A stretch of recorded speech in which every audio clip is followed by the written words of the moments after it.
আজ আমি নিয়ে এসেছি দারুণ স্বাদের পুঁই মেটুলির রেসিপি।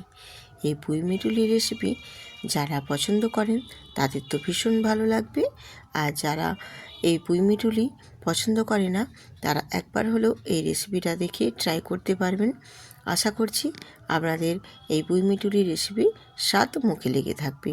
খেতে ভীষণ সুন্দর হয়, যদি ঠিকঠাকভাবে ঠিক প্রসেসে রান্না হয় খেতে অপূর্ব লাগে।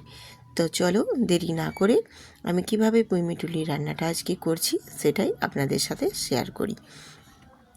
আমি এখানে পুঁই মেটুলি নিয়ে নিয়েছি আর নিয়েছি কয়েকটা সবজি। এখানে সবজির মধ্যে আছে আলু, মূলো, বেগুন আর শিম। আমি সব কিছুকেই খুব সুন্দরভাবে কেটে ধুয়ে পরিষ্কার করে নিয়েছি।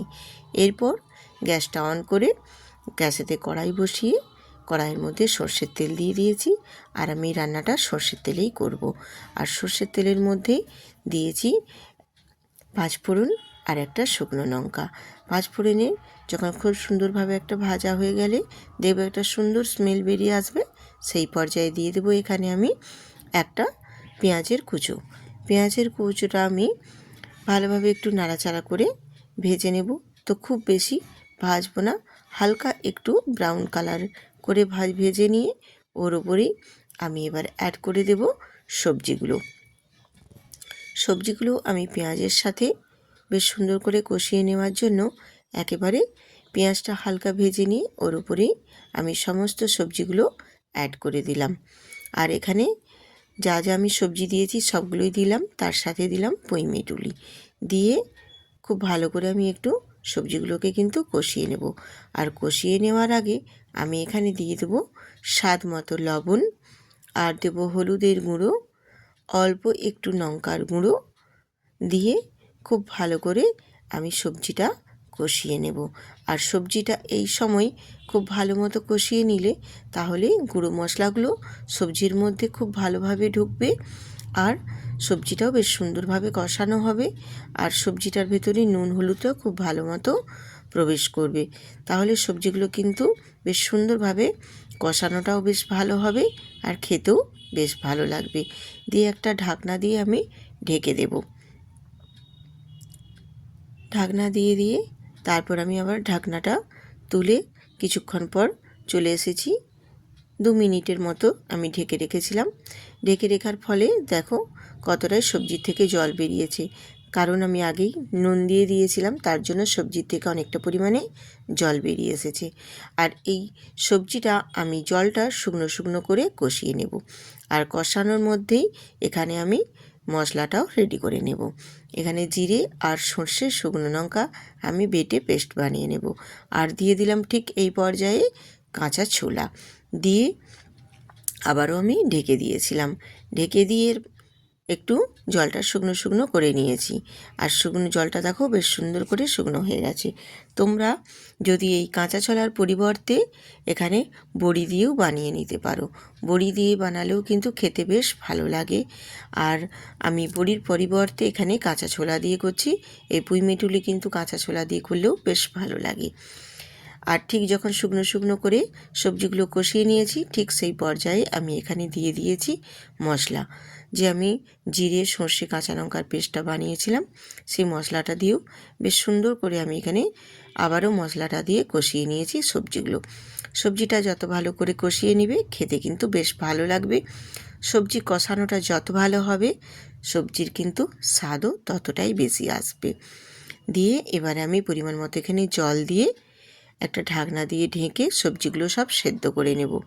আমি রূপা ব্লগস রূপা চ্যানেলে আপনাদের সবাইকে স্বাগত জানাই। আজকের রেসিপি যদি আপনাদের ভালো লেগে থাকে তাহলে আমার চ্যানেলটিতে সাবস্ক্রাইব করে বেল আইকনটি প্রেস করে দেবে। তাহলেই নিত্য নতুন রেসিপি দেওয়া মাত্রই আপনাদের সবার কাছে পৌঁছে যাবে। আমি আবারও 3 থেকে 4 মিনিট ঢেকে দিয়েছিলাম যাতে করে সবজিগুলো বেশ সুন্দর করে সেদ্ধ হয়ে যায়। তো আমার সবজিগুলো দেখো বেশ সুন্দর করে সেদ্ধও হয়ে গেছে। আর কষিয়ে নিতেই মোটামুটি হাফ সেদ্ধ হয়ে গেছিলো, বাকি হাফটাও বেশ সুন্দর করে আমি একটু ঢেকে দিয়ে সেদ্ধ করে নিয়েছি। তো দেখো আমি তোমাদের দেখিয়ে দিচ্ছি আলু মূলো সব সুন্দরভাবে সেদ্ধ হয়ে গেছে। এবারে আমি খুন্তি দিয়ে একটু নাড়াচাড়া করে সবজিগুলো বেশ ঘাঁটা ঘাঁটা করে দেব। যেহেতু এটা পুঁই মেটিলির তরকারি বা চচ্চড়ি বা ঘন্ট যে যেটাই বলতে পারো, সেক্ষেত্রে একটু সবজিগুলো এইভাবে মেটে মেটে দিলে সবজিটা কিন্তু খেতে বেশ ভালো লাগে।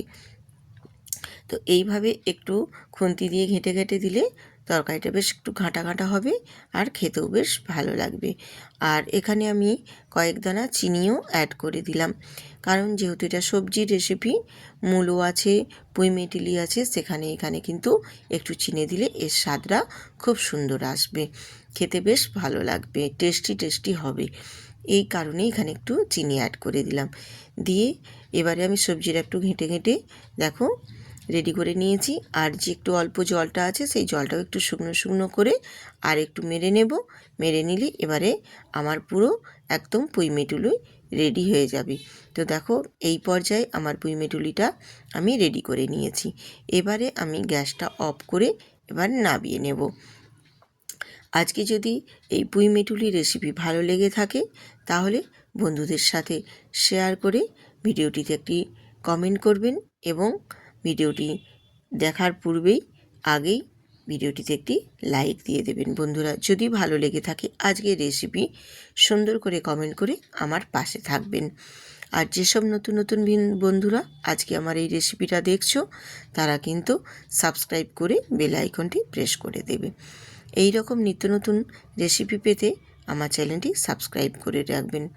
আর এই রকম পুঁই মেটুলি যদি গরম গরম ভাতের সাথে থাকে আর কিছুই কিন্তু লাগবে না, একেবারেই গরম ভাত অনায়াসেই খাওয়া হয়ে যাবে। আর এখন অনেকেই এই শীতের সিজনে পুঁই মেটুলি মাছের মাথা দিয়ে, বড়ি দিয়ে, আরও অনেক রকম সবজি দিয়ে রান্না করছে, কিন্তু একবার এই ছোলা দিয়ে রান্না করে দেখো, এর স্বাদ কিন্তু অনেক গুণে বেশি।